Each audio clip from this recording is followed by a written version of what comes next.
Together we can build a better Ireland, and that's the challenge now. It's the challenge of peace. Not the revolution's over.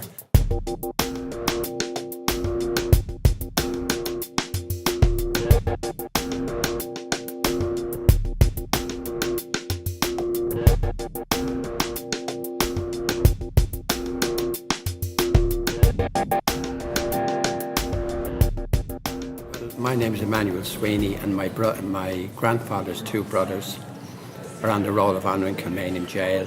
They were with Patrick Pearse's own group in 1916, and they were on the battles of Moore Street and all the rest of the conflagration that happened.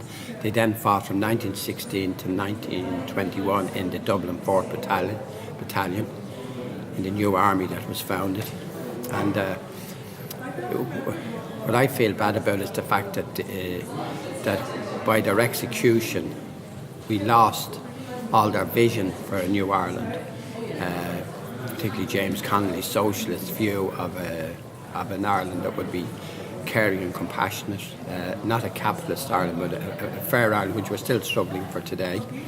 I think of Patrick Pearse's education policy on nature, which predates all our environmental awareness systems that we've since brought in. He was very conscious of children's need to be close to nature.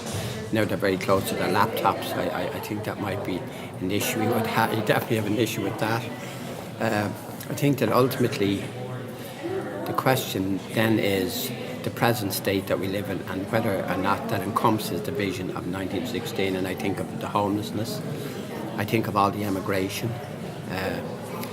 If you like, the whole focus on money rather than maybe human relations and so on. If I was to think of the gap, if you like, between the battle of 1916 and what we have today, I think I can summarise no better than W.B. Yeats summarised in his famous small 4 lines: "What need have they in coming to sense, but fumble in a greasy till, and add the halfpence to the pence and prayer to shivering prayer."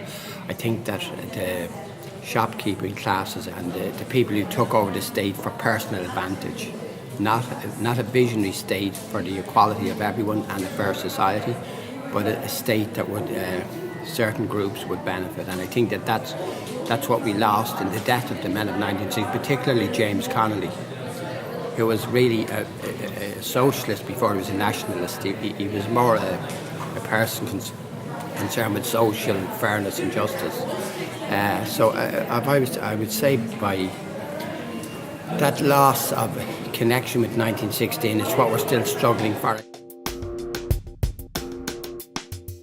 While 1916 we're celebrating that 100-year anniversary, where I see the great challenge of the next 100 years is to be based on peace, compassion, understanding, and also not to forget that there are 1 million people on this island in Northern Ireland who are different to us, which is marvellous, because difference is marvellous.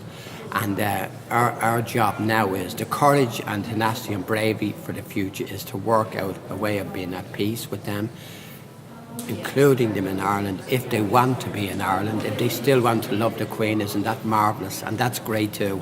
Respect, understanding and compassion, and if they want to contribute, and together we can build a better Ireland.